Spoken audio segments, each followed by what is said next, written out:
Hello, this is Brita Wynn, and I'm here to do Ask a Witch this evening. And tonight's topic is discussion of the Wiccan Rede. And the first thing that I want to do before I get started is just let you know again that the Ask a Witch weekly program is moving to Patreon at the end of the month. Again, I know I've mentioned it before for those of you who've been here every week, but there's people who pop in, and so the broadcast will be moving to Patreon at the end of the month. So we'll still be doing them here on Blue Moon, but until the end of August. But then I will live vlog from Patreon, and you can see those there even if you're not a patron, even if you're not paying anything. If you do become a patron, even at the lowest level, the $5 level, then it will notify you every time I post one, so you'll know. But along with that, you also get about a 20-minute farm vlog as well once a month, and the $15 level you get 2 herbal lessons and the farm vlog and Ask a Witch. So think about that, because it is equipment intensive to continue to do these, and also it takes some research and time to put them together for you. Not that I mind, but it's helpful to have support from the community, and enough support from the community, and I can upgrade to better equipment so I can provide you with even more herb lessons and more information and recipes and things like that. So something to think about. Okay, so again, tonight's broadcast is on the Wiccan Rede. Now, all religions have rules. They all do.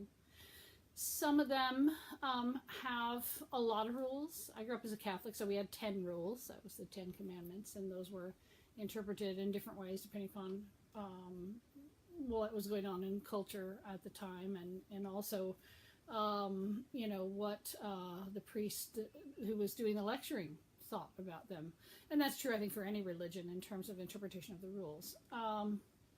There are religions that have a lot of rules. Some of them have as many as 108 rules, 300 rules. I mean, there's all kinds of rules. Wicca has really one rule, and that is, and it harm none, do what you will. So let's talk about what that means, because we also have the belief in the law of 3, and the law of 3 is, well, if you're not paying attention to harming none and you do something bad, then there's going to be something that's going to come back to you from that. So, and it harm none, do what you will. What that means, at least to me, after practicing Wicca for more than 30 years, is that one should be mindful whenever one does really anything, but whenever a person does magic or does any kind of spell work, any kind of energy movement, one should be mindful of what one says, the kind of energy one invokes, the kind of influence what you say might have. And I think this doesn't just relate to when we're doing some kind of intentional spell magic. As a witch, I know that my words have power. So whenever something comes out of my mouth, I really need to be mindful of that. I had a friend for a while who used to drive me a little bit nuts.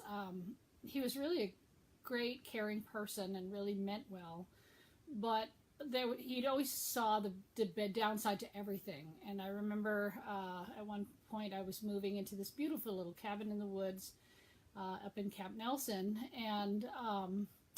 and we were sitting in the living room after moving a lot of things, and he just said, well, these kind of houses with this kind of roofs are going to be really cold in the winter, and these beams, there could be termites, and just started to talk about all the negative things that could possibly be wrong with the little cabin we just moved into. And at that point I said to him, John, I need you to be mindful of your words, because when you speak like that, you're bringing to the attention the spirits or the energies of what you're saying. we all know that words have power. And so just saying stuff off the top of your head that is negative can have an effect. It can have a magical effect. And being a witch and being someone who is used to and skilled at moving energy, not being mindful of what's coming out of your mouth, that just doesn't compute for me. And not that I'm always conscious or that I never say things that I shouldn't say, because I'm human and we make mistakes.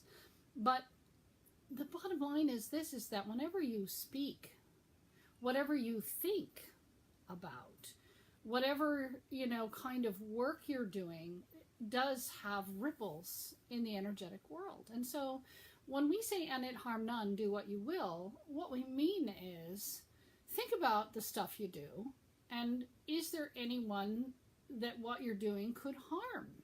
Is there anyone, any aspect of what you're doing that could be hurtful to another person? Like, there are certainly times in my 30 years of practicing witchcraft that I have thought, I'd really like to, do something to help them be more conscious, or, help them realize what an ass they're being, or, things like that. And I know better. I know better because part of that harm none is interfering with another person's will and interfering with another person's life path. It is not your place to do that. If a person is being unconscious, or a person is being not mindful of what they're doing, or negative, it's certainly fine to tell them you're being awfully negative. But to do magic on their behalf without their permission is not acceptable, is not harming. I mean, there certainly is harm associated with stepping in the middle of someone's will. Hi, Jack. One of the examples I'm going to talk a little bit about tonight in terms of being mindful of how one uses magic. There's actually quite a lot of examples that one could use, but I have a couple of experiences that I want to share with you that I think might help clarify where the line is drawn or should be drawn in terms of your magical practice. For example, love spells. Love spells should not be done unless they are general. In other words, you could ask for the love of your life to become aware of you, or become not a specific person, not say, I want, Joe so-and-so to fall in love with me and notice me. No, because if Joe's life path isn't to notice you or fall in love with you, then you have just changed his karma, and that is not acceptable. That is bad. And so we don't want to do that. We can ask for love to find us. We can ask for love to come to us, but in a much more general way. And so generally you'll find that Wiccans and most witches don't do spells of that type. And we definitely, in contrast to what movies show us, we definitely don't do spells on someone else's behalf unless we are asked to do so. If we are asked to do a spell on the behalf of another person, it is important for us to be clear about what the repercussions of that might be. Also, if you're doing the spell, even if it's not for you, you're tangled up in that magic too, which means that the law of three, which is that anything that you put out into the world can come back to you, or is going to come back to you threefold, can also affect you as well, even though it's not you that the magic was focused on. There are exceptions, only one exception that I'm really aware of, and it's discussed in some of the literature of where one can interfere with another person's will, and that is when someone's trying to harm you. And when someone's trying to harm you, it is considered acceptable to do what's called a binding spell. And a binding spell is a spell that puts a stop or a wall between you and the person who would harm you. I'll give you an example from my own life. I have had some very interesting experiences as a witch in this life, and one of the experiences I had was that my first husband, who is the father of my son, and I, actually, when we got divorced, we got along really great. We went to like Marine World with the kid every year, or Disneyland or something, and we got along fabulously. We never had a problem. And then my son got to be a young teenager, and my ex-husband started dating a woman who was afraid of witches. And she started talking in his ear about how he should be treating me and how dangerous I was to his son and that sort of stuff, and got him so whipped up that he took me to court and tried to take my son away from me. And when the court wouldn't do that, he actually kidnapped my son. And when it got to the point where I felt like harm was being done to my son, and he also called the dean of my school where I was teaching as a young teacher and told him that he was going to murder me and that they better put a guard at my door. I felt I was warranted in that situation to do what's called a binding spell. And so what I did was I took a picture of him that I had from the Renaissance fair where he had his head and hands in stocks. And I could see his eyes quite clearly. And I took that picture and I tied it around a black candle. And I also tied a tiny little statue of Kali Ma to his face. And I then burned the candle and invoked Kali to protect my son and myself, to make him not able to gather his thoughts well enough to be able to harm us. The result of that binding spell was two things. One was that I had my son back within 24 hours. The district attorney got involved almost immediately, like the next morning after the spell was done, and told my ex-husband that he would be going to jail if he didn't produce my son by the end of the day in Turlock, which was 3 hours away, and he did do that. But the other thing that happened with that, which was unexpected, and this is something you should know if you do something like this, is that about a week later, the woman who was so afraid of me died in a car accident. Now, I don't know if that's related to the spell, but I do know that it stopped it. It stopped all of it. All of the phone calls that he would read, the things that she said, all of the threats, all of the court dates, everything just dissolved as soon as she did. And so, keep in mind that when you do something as powerful as an interference with a person's will, the repercussions may not be clear to you at the time that the magic is done. What happened to her was they were on their way to a Halloween party, and she was wearing a sequin dress, and she didn't wear a seatbelt because she didn't want to break her sequins.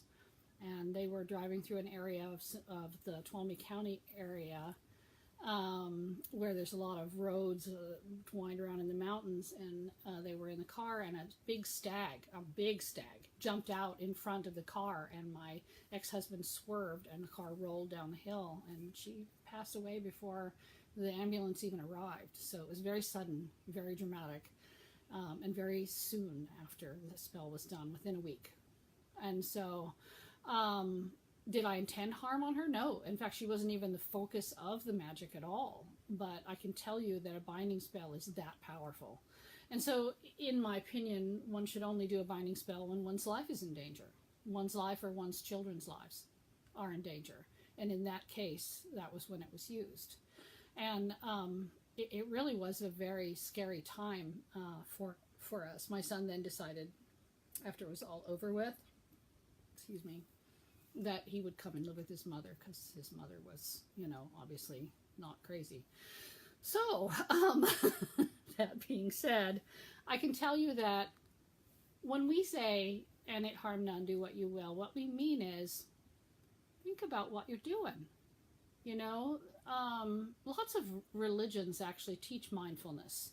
It's very, very important for us to be here now, be present. That's really what it's about more than anything else. Is be here now means be here. Here now, in this time, in this space, be present. Mentally, emotionally, physically, be present. And so when you make a decision to do magic, you should be present in all those ways. Because then you're not likely to do something that's offhandedly harmful. There are ways that you can harm people without intending to with certain kinds of spell magic. Like,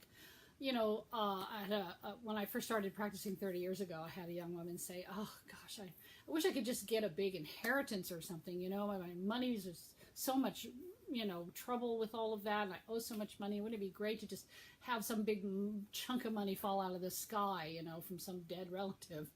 And my thought was, my God, you don't really want to say that out loud, because someone you love is going to die then and leave you something, but they're going to die, and maybe it could be someone that you really would rather not have that happen to. And so again, the words, your words have power. Everyone knows this. I mean, what do you think presidents have speechwriters?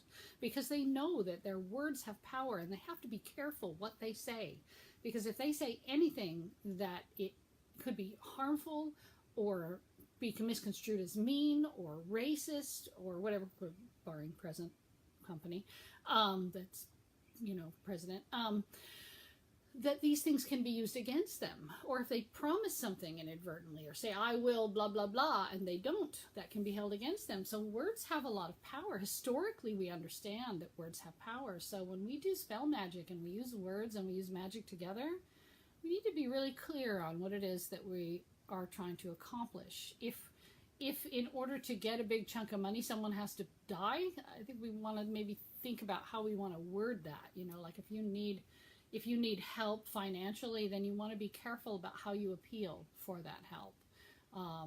Be clear that it is not to be tied to the harm or the loss of someone else, that someone else should not experience harm in relation to what you're doing. Now, again, let's go to, the read. We understand the read means be mindful, be present, think about what you're doing. But, there's also that second part, the law of three, which is, anything that you do can come back to you, or will come back to you times 3. And I talked about this a little bit earlier in one of the earlier vlogs, and I think, the best way to really think about it is that whatever kind of energy you embody is going to affect you as well. So if you are so angry that you are wishing harm on another person actively, or thinking of doing magic to harm another person, you're in it. Your karma is tied into it. And I think you get away with it maybe a little more in the beginning when you're don't really know as much. I know when I first started practicing Wicca, I was a little clueless, and I say that with love for myself. I didn't really think about things the way I do now. I didn't really think about the repercussions of offhanded statements or not completely well thought through magic. And I was really a beginner, and I think the universe or the goddess or whoever was gentler with me, and things would come back to me, but it was more like, see why that sucks? It's like a mother very gently with her child, turning their face to something they want them to see. After I did second threshold initiations and worked as a healer and a teacher, there was a little less forgiveness with that, because I am an example for others. As a teacher, I'm an example to others, and so I have to really be mindful of what I say and what I do, and sometimes it's hard, especially like the situation I'm going through right now. There are times when I really want to say mean things, and I really try very hard to keep compassion, to keep mindfulness, because it's really, really tough right now to go through what I'm going through, and it's really hurtful. And but I also understand that everybody has their path, and everybody has the things that they need to do, and wishing harm on someone else that's hurting me isn't going to help my situation. It's not. It won't even make me feel better. It just, sometimes feels good to say stuff, but I wouldn't wish harm on another person, even a person who's being hurtful. And so I found that I was more conscious, and when I did make a mistake, there was still some patience there. After third threshold initiation, after my crone initiation, becoming a teacher and a coven leader for a long time, I pretty much got that karma back right away. When I'm not mindful, when I'm not thinking about what I'm doing and thinking it through, that smack in the head happens real fast. And because I know better, I should. I believe that the universe trusts me to make good decisions, and when I don't, then I need to be reminded why that's important. And so, and not in an abusive way, but in a, you know better kind of way. And so I don't do a lot of spell work, which is a funny thing to say as a witch, mainly because I only do spell work when I'm really in a situation where I feel like I need the divine to intervene. And that's not very often. I'm a strong, proud, capable woman who's able to handle pretty much everything that I need to handle. I am very well educated. I don't have a lot of money, but I can always rustle some up if I really need to. I am, I would say I can be patient. I can be compassionate. And those are really the tools that I think that you need to be a good witch.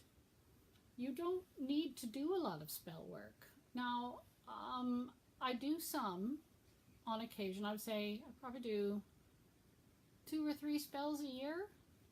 And they're informal, generally more appeals to divinities.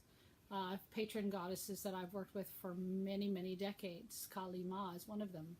And Kali Ma is the one who stepped in and put a stop to all that stuff with my son. She's powerful. Don't ask unless you want her to take it on. And when she takes it on, there's no mistaking who's in charge. But also another patron goddess of mine is Isis. And when I need guidance as a mother, I go to her. Because she's gentle and patient and loving and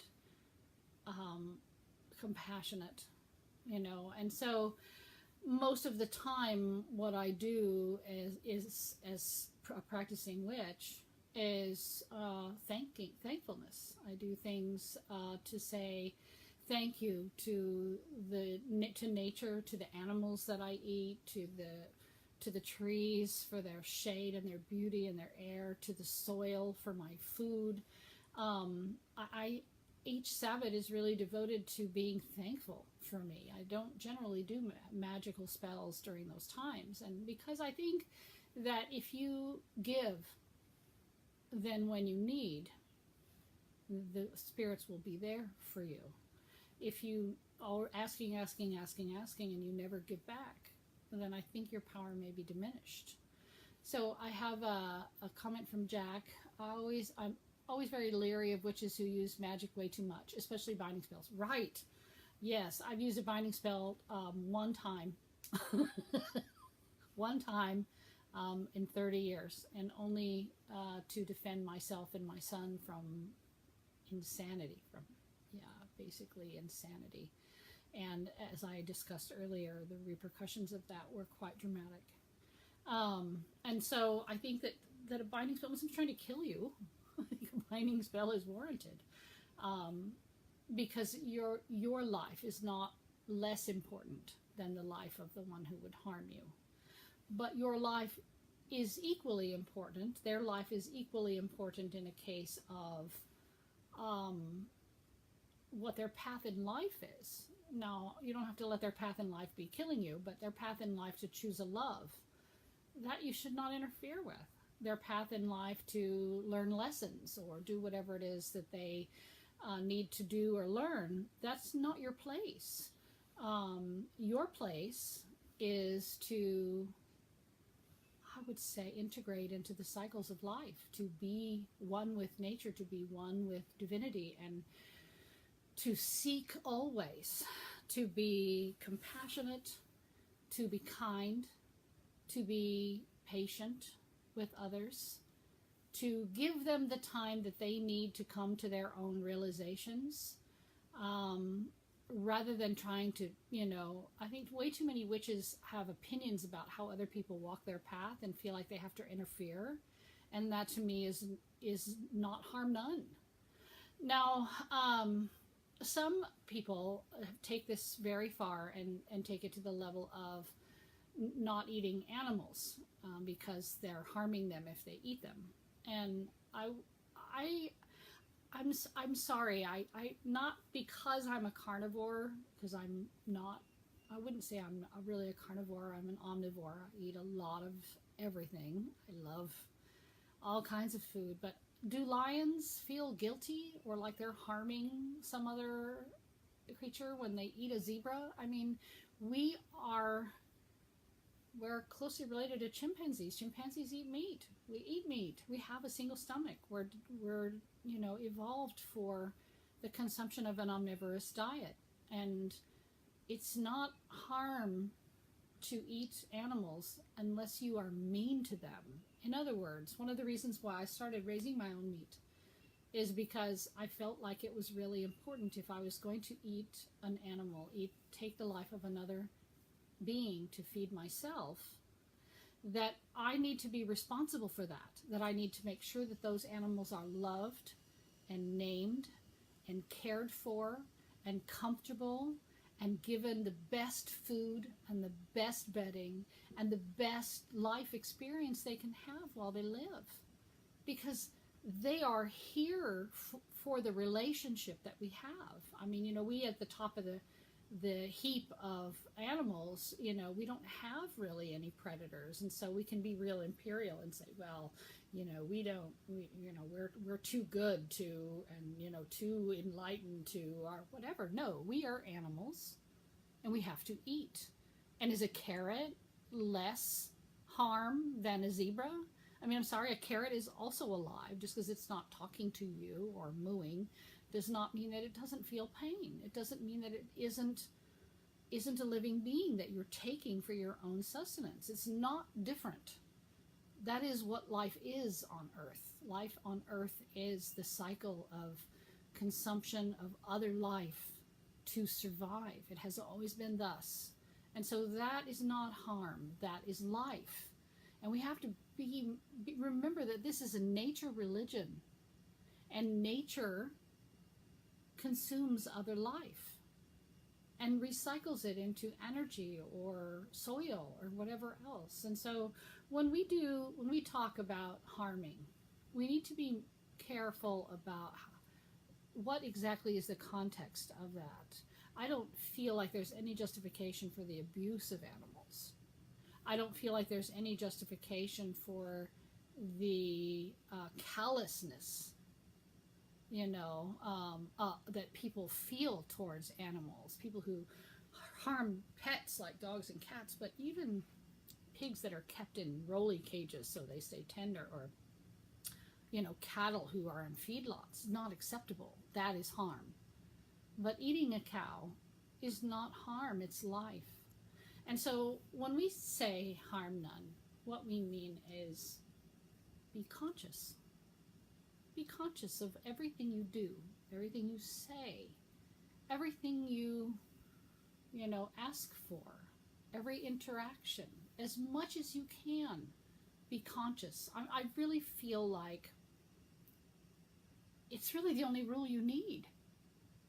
Because don't you think that if everyone was more conscious, the world would be a better place? People wouldn't just pop off and say mean things or hurt other people the way they do. There would be mindfulness, there would be compassion, there would be consciousness. That's just my theory, though, my humble opinion. So there's a few minutes left. Jack, you said you had some questions. Do you still have some questions? Anybody have any questions for me? I'm happy to answer any questions about any of this, or really anything else that we've talked about already before. Any concerns about the rule of the Wiccan Rede or the law of three or any of that? Okay, well, what I will say is what I always say. If you think of more questions, definitely put them underneath the video. Jack, did you have a question? Is there a question? Oh, thank you, Diana. That's very nice. I try. I mean, I think I speak from the heart more than anything else. I rarely use notes, but I feel like I have a lot of experience with this stuff, and I try to just share, okay, here's my take on this from lots of years of practice. So Well, anyway, if you have any questions, please don't hesitate to put them below the video here on Blue Moon, and I will answer them as soon as I see them. And also those who are patrons on Patreon, I have another video for you, a nice 20-minute farm blog, which I'm going to link up tonight and send to you. So, woohoo! It's very exciting. So Jack says, I stopped reading pagan books years ago. Most books then did not include the Rede. I found my pagans today who never heard of the Rede. Many pagans today. Yeah, I know that's true. They don't really know that there is any rules, which is, I think, a little bit of a problem, because one of the core concepts of magic use is consciousness. One of the core concepts of any religion is consciousness. Ideally, that's the goal, right? Transcending the bullshit and reaching a level of some kind of consciousness. And I think we've gotten away from that in modern culture, so it's not surprising that we would have gotten away from it a little bit in religious practice, including paganism. But I'm betting that people were much more mindful and conscious in smaller communities in the past, because everyone knew everyone, and it was a little bit of a different situation than we see today in modern culture. So. All right, well, we are at 7:01, so I am going to sign off now. But again, thank you so much for attending. I had 7 viewers today. It's so exciting. And if you want to watch it again, I will post it here, but I will also post it on Patreon. So if you haven't been over there, take a look, because there's some great stuff over there, and I'm going to be posting more and more stuff as I go on. So. Love you all, and I will see you all soon. Bye.